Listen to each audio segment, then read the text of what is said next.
So we've come to the end of another year here in 2023.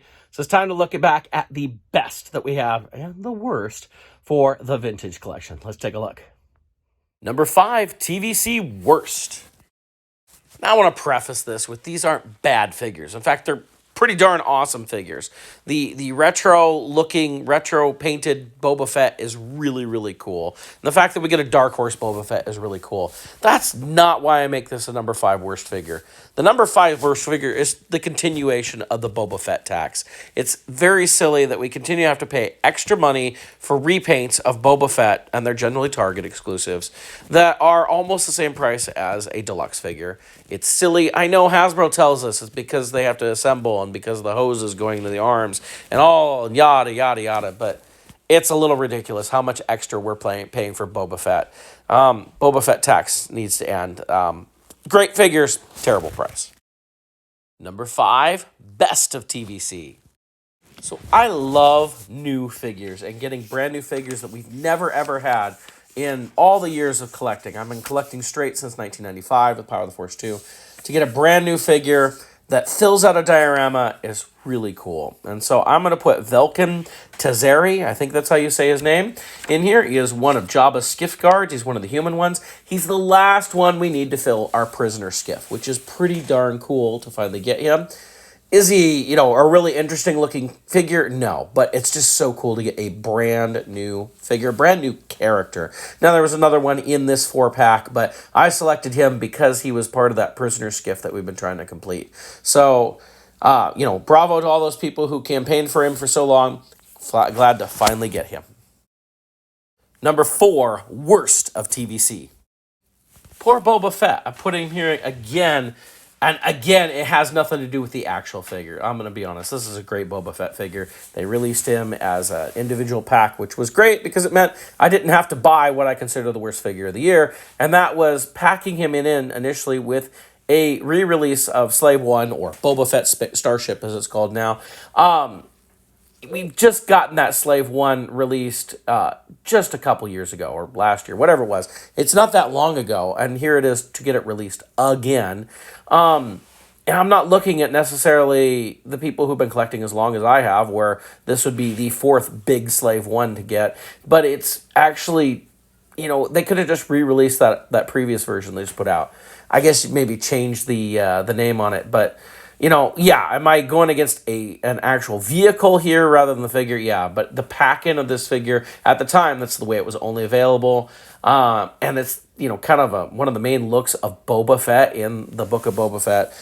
Kind of silly, but here we do actually get him as a single card, but the pack-in with Slave One or Boba Fett Starship is my number 4 worst. TVC number 4 best. So here I've got Chopper from the Ahsoka series. And it's one of those figures I couldn't stop putting it down. Is it as good as the Disney Parks version we got a few years back? No, it's not. But for a Hasbro figure, it's actually really well done. We've got the replaceable radar dish. It comes with a little tracking device to put in the hands. The hands are on the head are slightly posable or removable. Is it a little under scale? It might be, but it was great to get Chopper on a TVC card, and you could put this in with your Ahsoka figures. Heck, you could put it in with your Yavin, as we saw him rolling along in Rogue One in there. So I thought this figure was a lot of fun, lots of great detail on it. I enjoyed playing with it. I like the way that the head tilts back and forth even. So I thought this deserved to be one of the top figures of the year. TVC number 3 worst. Now, honestly, Admiral Mahdi isn't that bad of a figure. It's using the new tooling for the officer. The problem is he can't do what this figure should be doing, and that is to hold his finger up to his collar. The Power of the Jedi version was able to do it. It had an interesting hinge on it. It was the early days of articulation in Star Wars figures for us, but the fact that they couldn't just do something slightly different just to make it so his hand would go up to his collar, it would have made this a knockout figure and definitely not on the bottom. The head sculpt looks nice. The paint looks nice. It's just, he can't do what Admiral Mahdi should do as an action figure. So unfortunately, that's going to make him the number 3 worst for me. Number 3, best of TVC. I'm not the big fan of Darth Revan that everybody else seems to be out there. I wasn't like, oh, we need a new Revan. Oh, it can't be the one from 2007. Didn't really matter. I had a Darth Revan. I was okay. But here, we got such a good figure. I mean, the robe looks good, the hood looks good, all the details looked great. Came with 2 lightsabers, and then it was so good they gave us 2 of them. We got the Jedi Revan with the repaint as well. But it looked so darn good that I was like, I got to make it one of my top figures of the year because it really was that good of a figure. So, way to go on Darth Revan. Number 2, worst of TVC. So there's a commonality in what my worst figures of the TVC are for 2023. And it has really not much to do with the actual action figures, as you've seen with the Boba Fett's and even the Mahdi, although the Mahdi needed something there. It's how Hasbro's given them to us. And in this case, the deluxe edition of the Tusken Warrior with the Massive seemed a little extra. I mean, I like the Massive. It's great to get a new Massive. But at the same time we're getting this, we got a single-carded Tusken Warrior. And I guess people really wanted it on that card. I don't know. I would say if you're going to do the Tusken Warrior Massive, then do something else on single card. Or do the Tusken Warrior on single card and do a generic Tusken with the Massive so you can army build with it. Either way, it just doesn't quite work, and it seemed a little overpriced. And for those of us who are completists, it was double dipping, which we don't have to complete this, but it was just a bit much. And of all the deluxe figures, I liked a lot of them.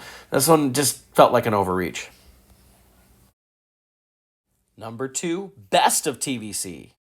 So I got down on the Tusken Warrior for being a double dip, and Chrysanthemum's kind of a double dip. We got a deluxe figure, and we got an exclusive figure. But the exclusive figure was kind of like the extra version. They've always done this with Comic-Con exclusives, where you get a figure that you're going to get later on in the year with just extra stuff. And honestly, I'm putting in here as the number 1 or number 2 best figure is just the regular deluxe Chrysanthemum, not the Comic-Con exclusive one.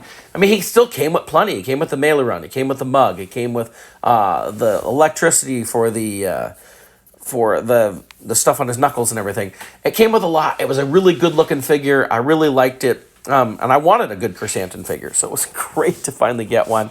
And I thought it checked all the boxes, even without... I mean, the exclusive version is awesome, but this was just a great version on its own. So I'm going to go number 2. Number 1, TVC worst. So the worst figure of 2023 in TVC is only because of one bad accessory. The deluxe Sabine from Ahsoka is a fantastic figure. They did a great job on every aspect of it except for the silly, gigantic helmet. And I remember early on, people were posting about how big it was and everything. I'm like, oh, it's not going to be that big. It won't look that bad. And I got it, and I looked at it, I was like, oh my gosh, this thing is huge. And it ruins the whole figure. I mean, yeah, you could take it off and don't have to have her wearing the helmet. She didn't wear the helmet too often in the show. But it's like, why couldn't they have taken a Bo-Katan helmet, which was, the pop-off head type of thing, and repainted it? It's practically the same helmet. Why couldn't they have done just that whole concept rather than doing a way too large helmet? And then, to make it worse, the retro figure of Sabine comes with a perfectly sized helmet for the figure. So it's like Hasbro was clearly capable of doing it, but they just didn't on TVC, and it kind of ruined the whole figure. And so I'm going to make her, even though she's a great figure other than that one accessory, the worst figure of 2023. Number 1, best TVC. Okay, I'm biased. I love a good Darth Vader figure, but this was such an amazing Darth Vader figure. It has to be here. This Duel's End, or whatever they called it, it was part of the 2-pack with him and Obi-Wan Kenobi from the Kenobi show, was an amazing Darth Vader figure where you could see the Anakin head underneath the helmet and the details that were put into the slicing. Now, does the face line up with the helmet really well? No, it doesn't. Can you fix it pretty easily? Yes. Did I? No, I have not. But it is just a truly outstanding figure. There's a lot of reuse in it, but, I mean, let's be honest. When we all saw that part in the Kenobi where the helmet got sliced open and we see Vader underneath, we wanted this figure. This is the figure we couldn't wait for, and now we got it, and Hasbro did a great job on it. And so, yeah, it's Darth Vader. It's my favorite character, but it's a really, really good version of it, so I have to make it my number 1 figure of 2023 for TVC.